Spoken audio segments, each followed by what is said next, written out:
Folks, welcome back. Thank you for clicking on my video. Thank you for joining me here. I really do appreciate it.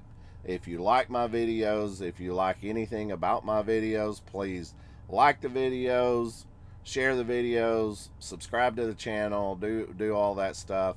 I really appreciate it. I'm getting this close to getting some type of compensation out of YouTube, so any little bit of help will push me over the edge, and I really appreciate everyone here, especially my long-term subscribers. I've had subscribers here from day one, and I appreciate every one of you. You've been awesome to me. You've been a pep rally for me. So with that being said, everyone knows what the big deal of the day, the big talk of the week is the trucker convoy down at the southern border. Now, as a disclaimer, I was not in favor of the trucking convoy that was in Washington, D.C. I thought that was poorly orchestrated. It was poorly organized, and it was poorly followed through, and I just saw it being a really big pointless thing. This one in Texas seems different. It seems different. Hopefully it is different. It's a vibe thing, if you will. It's different. So while they were down at the border, while all the truck drivers, a lot of truck drivers were down at the border, Biden came in from nowhere and slipped in a fast one on us. So I want you to watch this little video clip here. And I found this video clip very interesting. It is very weird. So let's watch this little clip, if you will, and I will come back and discuss it. A new labor rule that redefines independent contractors. So janitors, home care workers, construction workers, and now truckers could be considered employees rather than independent contractors. 5 News anchor Darren Bob tells us it's not sitting very well with the trucking industry. The Labor Department says misclassifying employees as independent contractors is a serious issue. They say the new rule that's supposed to start March 11th is designed to make sure they get the wages they've earned. But Arkansas Trucking Association President Shannon Newton says there are methods in place now to make sure that happens. If you want to get a job driving a truck, you can get a job driving a truck just about on every corner in Arkansas. And so it's that individual's choice as to whether or not they want to be an employee of a trucking company or whether they want to own and operate their own small business. And this rule would potentially take away that choice. She also says the new rule will further increase the cost of shipping by truck. It's going to make the capacity much more rigid, which is going to cause the cost to go up.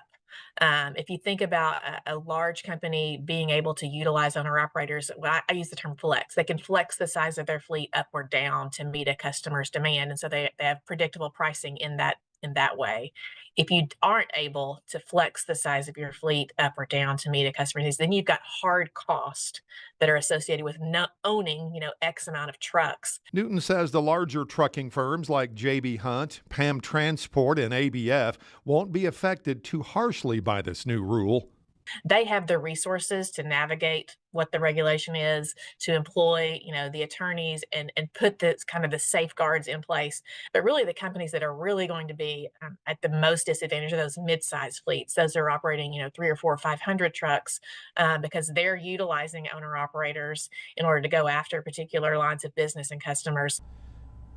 When I watched that video, I was actually shocked to hear the words coming out of her mouth. The 3 companies that she spoke of, J.B. Hunt, PAM, and ABF, they have something in common, being they are all mega carrier Arkansas trucking companies they also have something in common. They are all donors to the ATA. And she was calling them out. And I was thinking in my mind, you're really calling out your donors? Really? Saying that they can absorb this, but the small trucking companies can't? Is it true that Shannon Newton of the ATA is speaking out in favor of small trucking companies and owner operators? What? I think there's an ulterior motive there. I really think there is a reverse psychology, ulterior motive there. I don't trust the ATA. My friends and I call them the Anti-Trucking Association. They are a lobbyist group. They pushed for the e-logs. They have pushed for speed limiters. They have pushed almost every rule and regulation that is negative to small trucking companies, owner operators, and independents, that gives the leverage to big corporations. The ATA has been in favor of those. But recently they have spoken out against speed limiters. Recently they have spoken out against Biden's rule to stop independents and owner operators from operating. That's weird. I think there's an ulterior motive there. I think it's a reverse psychology. So, my question to you, which this is a rhetorical question, I am speaking to a camera right there and speaking to a microphone here, and I'm not with you. Whoever is watching this video, I'm not here speaking to you. I am speaking to you. I can't hear you. That's what I meant to say. I can't hear you. I'm speaking to you, but I can't hear you. But I have a rhetorical question. Hopefully you'll answer it in the comments down below. Why did you get into truck driving? If you are a truck driver and you're watching this video, why did you get into truck driving? I'll answer the question myself. For me, it's because of money. It is because of money. It is exactly why I did it. I was working at a factory. It felt like a dead-end job to me. I didn't have... they had promised me that I was going to work first shift. When I actually got in there and got to working at the factory, they put me on second shift. I couldn't really do second shift. I told them from day one I couldn't do second shift. I can't be here on second shift. It goes against everything. It is going to make my life impossible for me to work second shift because of some personal things that were going on with me at the time. They didn't want to hear it. They were a huge corporation, and they said, you'll either work second shift or you won't work here. I didn't really have another option at the time, so I had to take what was given to me. And I worked second shift. I stayed there about a year and got out, tried to do another job that was first shift, and I had taken a pay cut, which I could barely make it with the money that I was making at the factory. To take a pay cut, it was making life even more difficult. That's when I went into truck driving. And it was because of money. I needed the money. I'm sure that is the case with a lot of you as well. You got into it for money. So the next question is, why do you stay in truck driving? Why don't you just get the money out of truck driving and leave and go do something else? Well, probably the same answer: money. You get used to the money. You get accustomed to making the money, and it's really hard for you to take that step down to go into a job where you make sometimes even half what you were at a common everyday 8 to 5 job. Okay, so what does all of this have to do with everything? The border, the ATA, ending owner operators, putting everything to a stop. What is their ulterior motive? What is going on here? I think maybe, possibly what's going on here, and my fingers are crossed on this, and I hope I'm not wrong. I think we may be starting to unite the United States. I think that may be what's going on.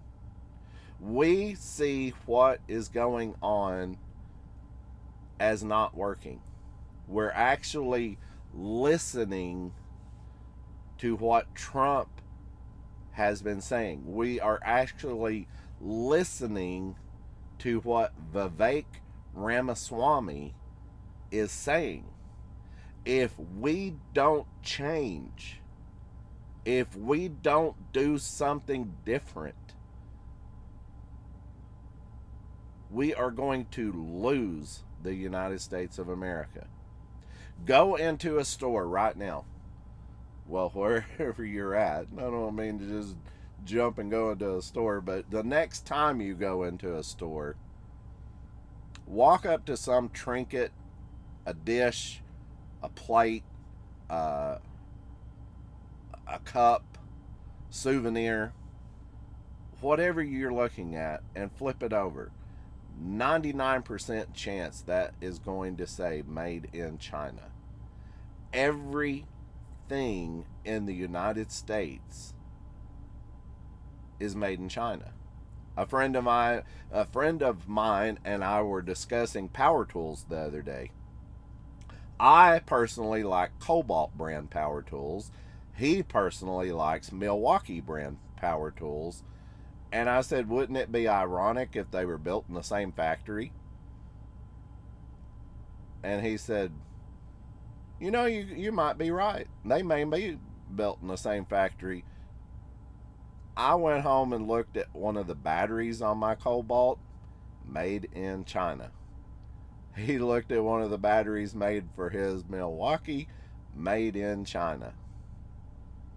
Wouldn't that be ironic if, he's a Ford guy, I'm a Chevy guy, whatever comparison you want to say here, he's Cobalt, I'm Milwaukee, and they're both made in China.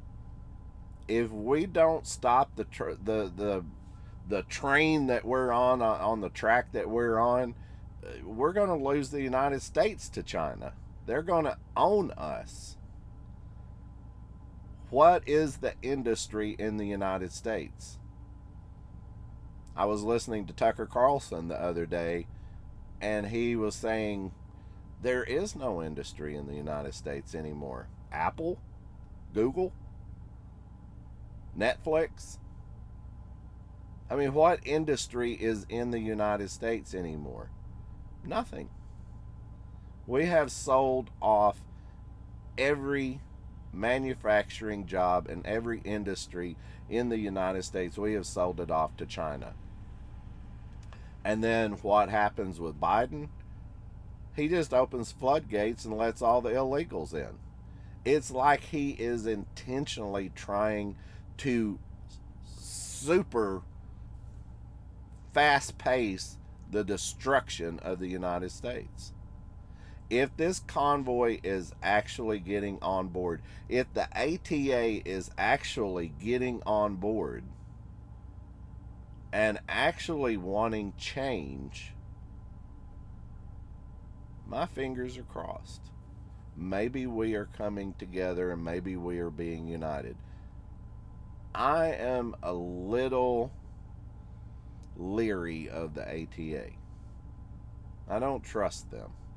I don't trust them. Miss Shannon Newton is a very pretty lady. She has a good voice. She's a nice looking lady, very educated, but she works for the ATA, which is a lobbyist group, and I don't really trust them. I really don't. So something is fishy going on with that. But anyway, this whole thing that Biden is coming out with here about ending the owner operators and all, it's supposed to go into effect March 11th of this year. There's going to be a landslide of lawsuits going every which way about it, and I don't ever see it going in effect. And I think maybe it's a decoy. I think maybe it's a decoy. Maybe it's the government saying, well, we're going to push and see how hard we can push before the American people push back. You know, maybe that's what's going on. I don't know. But I think it all comes around money, power, control, and taxes. And I really think that's what it is. Money, because if it was easy, then everyone would be doing it. Have you ever heard that saying? If it was easy to do, then everyone would be doing it. So they're making it harder to become an owner operator. They're making it harder to become an independent. I saw a rulemaking come out not long ago that it was going to be like a stress test for you to get your authority nowadays. They're not just going to willy-nilly and throw authorities out there to start your own DOT number up. You're going to have to prove yourself in order to do that. They're tightening the grip. They're cutting the fat. They're buckling down. They're pushing back. And I can see why they're doing it. The population of the United States, I'm going to put it right here. The population of the United States has almost doubled since 1960 till now. And that's not even including all of the illegal immigrants that have come across the border because they're illegal. They're not counted. You know, you don't count illegals. So with that being said, it's about this constant push back and forth, back and forth. What is the government? Let's go there with it. What is the definition of government? It comes from a word that all truckers should know: governor. That's what the government is. Go back and read Thomas Paine. He was one of the founding fathers of the United States. Go back and read Thomas Jefferson, one of the founding fathers of the United States. They said the government is evil, but it is a necessity. It is a necessary evil. Why? Because if you don't have a governor, or if you don't have a government, then you just have a body of people, you know, a group of people that are just out of control. They do whatever they want, whenever they want. They can murder, rape, destroy, do anything they want with, you know, no control. There's no control over them. So you have to have laws, you have to have rules, you have to have government, you have to have a governor, you have to have a control mechanism to keep everything in line, right? That's why I kind of think this ulterior motive thing is kicking in, it is coming in and hitting it from the back. You know, while everyone is distracted there, we're going to do this. It still throws me off that the ATA is doing this, though. Something is amiss with that, as they say, and I don't know what that is, but something's amiss with that. It reminds me of a military tactic.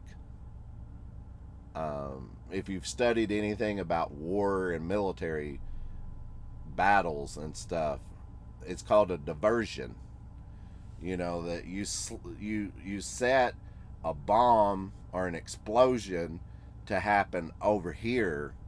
You create a disturbance, you know, over here, and the enemy runs over there wanting to go there because they think something's happening, and then the opposing forces ambush them. They catch them out in the open and ambush them. That almost seems like maybe what's going on here some way. We're getting lured into something else, and then they're coming in for the attack.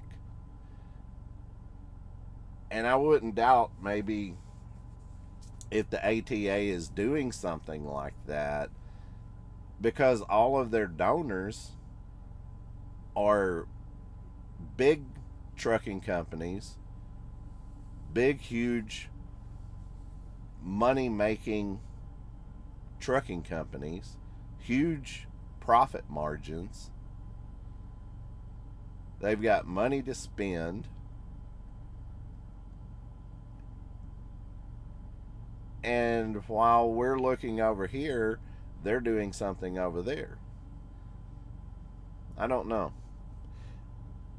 So money, power, that's where the power comes in. It's a power play. It's an ambush. Is hit you when you're not looking. The control part of it is, if the big companies can get bigger, the small companies can get smaller. They can push them down and push them out. When this economy recovers and we get going strong with it again and everything is set up. You know, the owner operators are pushed down, the independents are pushed down. When it comes up and they get to flying high, you have the brokers setting pretty, the big corporations setting pretty, and they're ready to take control and get going, especially if we start reeling back in China and putting industry back into the United States and push the illegals out of the country. It is a win-win-win for the federal government, for the ATA, for the brokers, for the corporate executives, for corporate companies, and they have once again pushed the competition out of the way. See how they work? That sounds like a sneaky little thing that they may be coming up with. The other thing is taxes. Now, whether you want to admit it or not, if you've been an owner operator for a long period of time, more than likely you lie on your taxes. More than likely you take out more deductions than what you're allowed.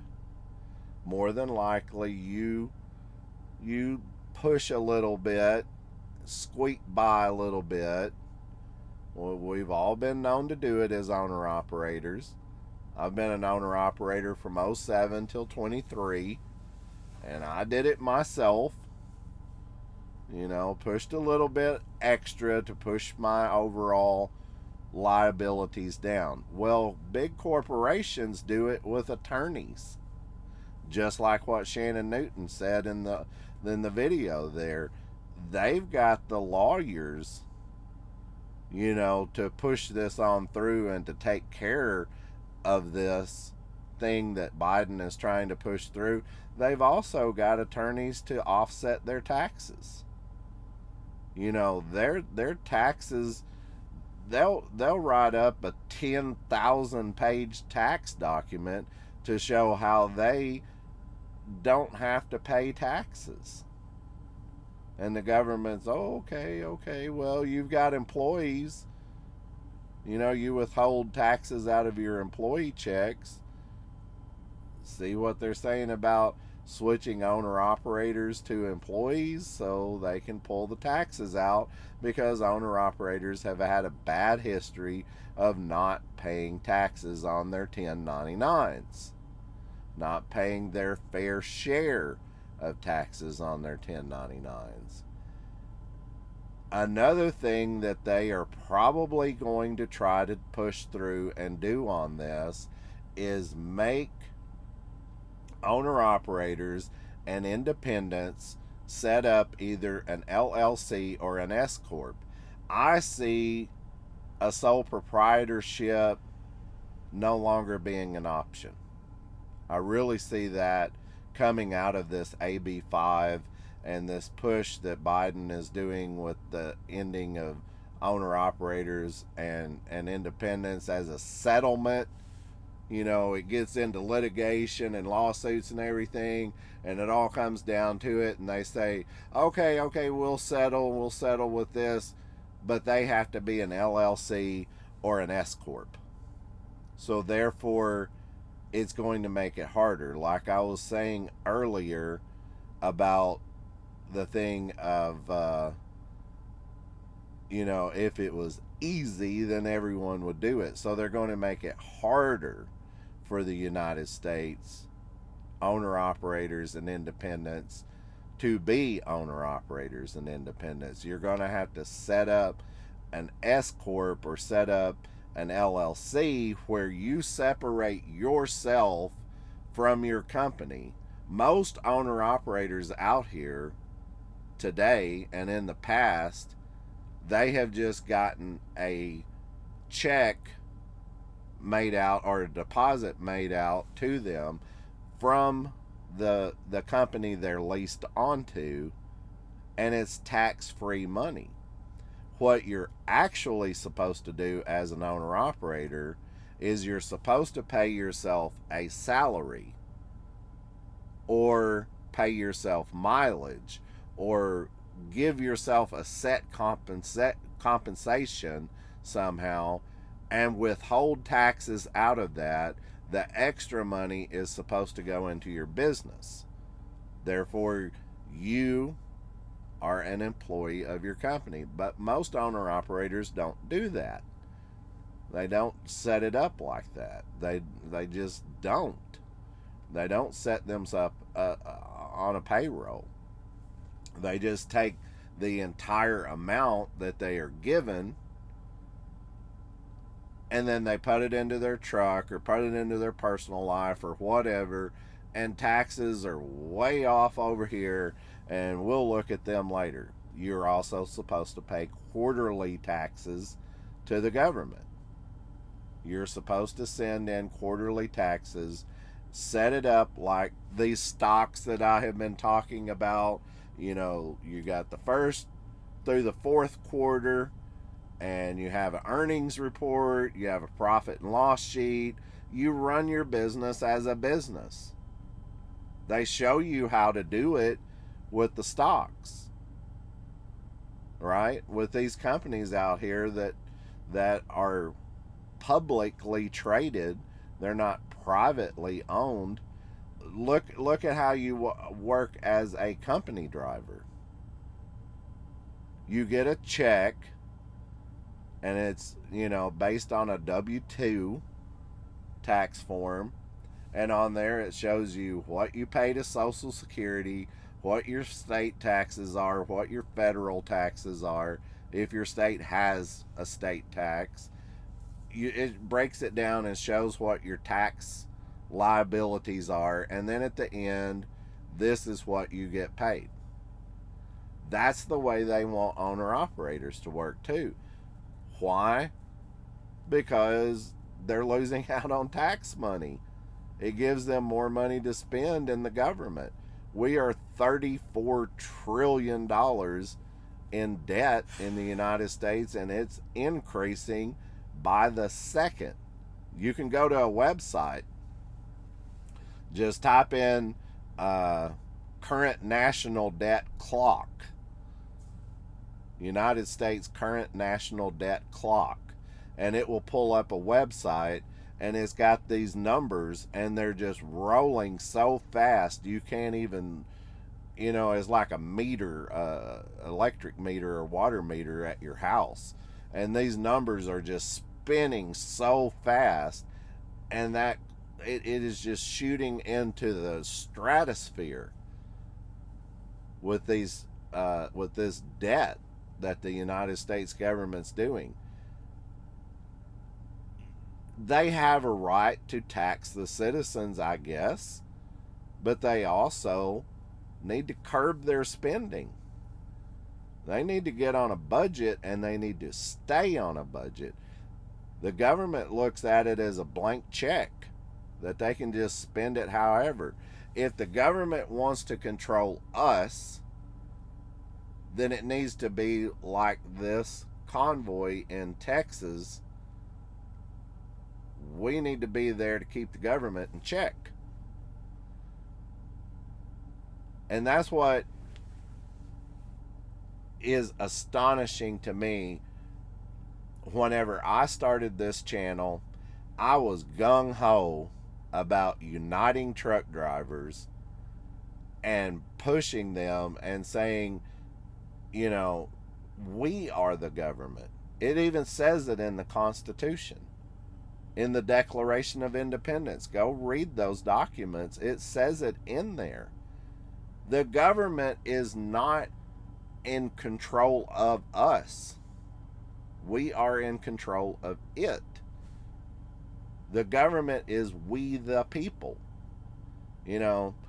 I've been putting a Ronald Reagan clip up here, in my intro. I changed my intro and put a Ronald Reagan clip in there and did away with the Kennedy, we don't build a wall to keep our people in thing. I put the Ronald Reagan thing up there. He also said in one of his speeches, the government is like the car, and the American people are the driver. We tell the car where to go, how fast it can go, where it can stop, where it can speed up, where it can slow down. We are in control of the car. A lot of people don't want to talk politics. I hear it on these YouTube channels. I just clicked on a guy today. He's a really nice guy. I like him. He works for a mega carrier. He's always pushing for the lease of these mega carriers out here. He seems like a nice guy. He's a young guy, younger than me. I don't know how young he is, but as soon as I clicked on it, he was doing a live feed, and as soon as I clicked on it, he said, you should never talk about politics. Ever. You should never talk about politics. You're not going to have people like you when you talk about politics. They're just going to click it and turn it off because people don't want to hear about politics. And I got to typing and going off on there, and I said, that's what my channel is all about.